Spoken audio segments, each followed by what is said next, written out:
ये कहानी सिर्फ एक घटना नहीं, बल्कि मेरे जीवन का एक ऐसा अध्याय है जिसे मैं लाख कोशिशों के बाद भी बंद नहीं कर पाया हूं। ये उस रात की कहानी है जब हम तीन दोस्त एक अनजानी सड़क पर मौत के मुंह में जा गिरे थे। मैं कृष्ण, जो अपनी आंखों से सब कुछ देख रहा था, प्रथम, जो गाड़ी चला रहा था, और सुजय, जिसके अंदर कुछ ऐसा घुस गया था जिसने हम सबकी रूह कंपा दी थी। ये सब जनवरी की उस ठंडी रात को शुरू हुआ जब हवा में एक अजीब सी खामोशी थी। शनिवार का दिन था और हम तीनों प्रथम के घर में बेफिक्र होकर बैठे थे। उस दिन के पल अभी भी मेरी आंखों के सामने नाच रहे हैं। सुजय का बेफिक्र हंसना, प्रथम के चुटकुले और हमारी वह पुरानी बातें। ऐसा लग रहा था कि जीवन की सारी खुशियां एक ही जगह सिमट गई है। रात के 10 बज चुके थे जब सुजय ने डिनर की बात छेड़ी। प्रथम ने बड़े जोश से एक नए ढाबे का नाम लिया, प्रीतम का ढाबा। शहर से 1 घंटे दूर। शॉर्टकट से जाएंगे, बस 45 मिनट लगेंगे, प्रथम ने कहा। उस पल हमें नहीं पता था कि यह शॉर्टकट हमारे जीवन का सबसे लंबा और भयानक रास्ता बनने वाला है। हमने रात 10:30 पर प्रथम की होंडा अकॉर्ड में बैठकर अपना सफर शुरू किया। शुरुआती 30 मिनट तक सब कुछ सामान्य था। हम मजेदार गाने सुन रहे थे और आपस में हंसी मजाक कर रहे थे। पर जैसे ही हम शहर की सीमा पार कर गए, माहौल में एक अजीब सी चुप्पी छा गई।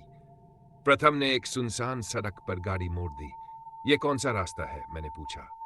अरे, ये शॉर्टकट है, मैं पहले भी आया हूं, उसने मुस्कुराते हुए कहा। पर उस मुस्कान के पीछे एक अजीब सी बेचैनी थी जो मुझे पहली बार महसूस हुई। जैसे जैसे हम उस रास्ते पर आगे बढ़ते गए, मेरी बेचैनी बढ़ती गई। सड़क के दोनों ओर दलदल और सूखी झाड़ियां थीं जो रात के अंधेरे में किसी खौफनाक परछाई की तरह लग रही थीं।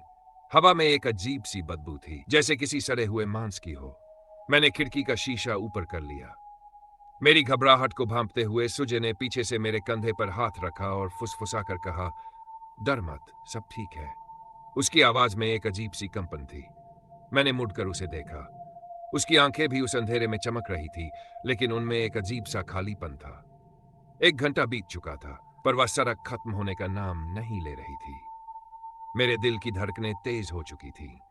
मैं प्रथम को बार बार रास्ता बदलने के लिए कह रहा था, पर वह मेरी बात अनसुनी कर रहा था। तभी रात के 12:30 पर गाड़ी में एक जोरदार झटका लगा और वह रुक गई। इंजन की आवाज शांत हो चुकी थी और उस भयानक सन्नाटे में सिर्फ हमारी सांसों की आवाज सुनाई दे रही थी। प्रथम ने तुरंत बोनट खोला और उतर कर देखने लगा। मैं और सुजय गाड़ी में बैठे रहे। मुझे पेशाब करनी है, सुजय ने कहा और बाहर निकल गया। मैं खिड़की से उसे देखने लगा। वह दलदल के पास जाकर रुक गया और अंधेरे में गायब हो गया। प्रथम ने किसी तरह इंजन ठीक कर दिया और वापस आकर बोला, चलो अब ठीक है। मैंने उसे बताया कि सुजय पेशाब करने गया है। कुछ ही मिनटों बाद सुजय वापस आया और चुपचाप पीछे की सीट पर बैठ गया। मैंने मजाक में कहा, अरे भाई, इतना टाइम? पर उसने कोई जवाब नहीं दिया। प्रथम ने भी मुड़कर यही सवाल दोहराया और जैसे ही उसने सुजय को देखा, उसके चेहरे का रंग उड़ गया। वह डर के मारे कांप रहा था। मैं समझ नहीं पा रहा था कि क्या हुआ। मैंने भी मुड़कर सुजय की तरफ देखा और जो मैंने देखा उसने मेरी रूह तक को हिला दिया। मेरी आंखों के सामने मेरा दोस्त नहीं बल्कि कोई और बैठा था। उसकी आंखें, जो हमेशा गहरी काली थी, अब चटक भूरी हो चुकी थी। उसके चेहरे पर एक अजीब सी क्रूरता थी। बाल बिखरे हुए थे और नाक की नथुनें अजीब तरह से फूल रही थीं। उसने हमें घूरना शुरू कर दिया। उसकी आंखों में कोई पहचान नहीं थी, सिर्फ एक भयानक अमानवीय गुस्सा था। मैंने डर के मारे अपनी आंखें बंद कर ली, लेकिन मैं उसकी आवाज सुन सकता था। वह किसी लड़की की पतली और चीखती हुई आवाज में कुछ बुदबुदा रहा था। यह मेरा इलाका है, तुम लोग यहां से नहीं जा सकते। उसके शब्द मेरे कानों में जहर घोल रहे थे। अचानक उसने अपने हाथ से अपनी ही गर्दन दबाना शुरू कर दिया। उसकी आवाज भयानक चीख में बदल गई, जैसे कोई उसे अंदर से घोंट रहा हो। प्रथम और मैं कार से बाहर भाग गए। मैं कांप रहा था। यह मेरा दोस्त नहीं हो सकता था। हम दोनों ने हिम्मत करके पीछे का दरवाजा खोला। सुजय के शरीर में एक अजीब सी ताकत आ गई थी। जब मैंने उसे रोकने की कोशिश की तो उसने मुझे इतनी जोर से धक्का दिया कि मैं 5 फीट दूर जा गिरा। प्रथम ने मुझे उठाया। यह क्या हो रहा है? उसकी आवाज में सिर्फ खौफ था। मुझे याद आया, मेरी मां ने मुझे हमेशा हनुमान चालीसा पढ़ने को कहा था जब भी मैं डरता था। मैंने जोर जोर से हनुमान चालीसा का पाठ शुरू किया। प्रथम को मैंने कार के डैशबोर्ड से गणेश जी की मूर्ति और पानी की बोतल लाने को कहा। हम दोनों ने मिलकर सुजय को काबू करने की कोशिश की। जैसे ही मैंने सुजय की गर्दन से उसके हाथ हटाए, प्रथम ने गणेश जी की मूर्ति उसकी जेब में रख दी और उसके चेहरे पर पानी के कुछ छींटे मारे। उसने एक आखिरी भयानक चीख मारी और शांत हो गया। उसकी भूरी आंखें वापस काली हो गई और वह बेहोश हो गया। हम दोनों उसे कार में वापस लाए और तुरंत उस जगह से निकल गए।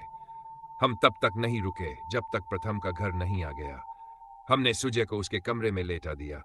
पूरी रात हम उसके बगल में बैठे रहे, इस बात का इंतजार करते रहे कि वह कब उठेगा। सुबह 7 बजे जब सुजय उठा तो वह एकदम सामान्य लग रहा था। उसे कुछ भी याद नहीं था। मैं यहाँ क्यों हूं? तुम लोग मुझे ऐसे क्यों घूर रहे हो? उसने पूछा। हमने उसे बताया कि वह कार में ही सो गया था। हमने उसे उसके घर छोड़ा और उसके पिता को सारी घटना बताई। उन्होंने हमें धन्यवाद दिया और इस बात को भूल जाने को कहा। उस दिन के बाद हमने कभी उस रात के बारे में बात नहीं की, लेकिन उस रात की दहशत आज भी मेरी रूह में बसी हुई है। जब भी मैं किसी अंधेरे रास्ते से गुजरता हूं, मुझे सुजय की वह भयानक आवाज और भूरी आंखें याद आती है। क्या आपको लगता है कि हम उस रात एक बुरी आत्मा के शिकार हुए थे, या इसका कोई और कारण हो सकता है?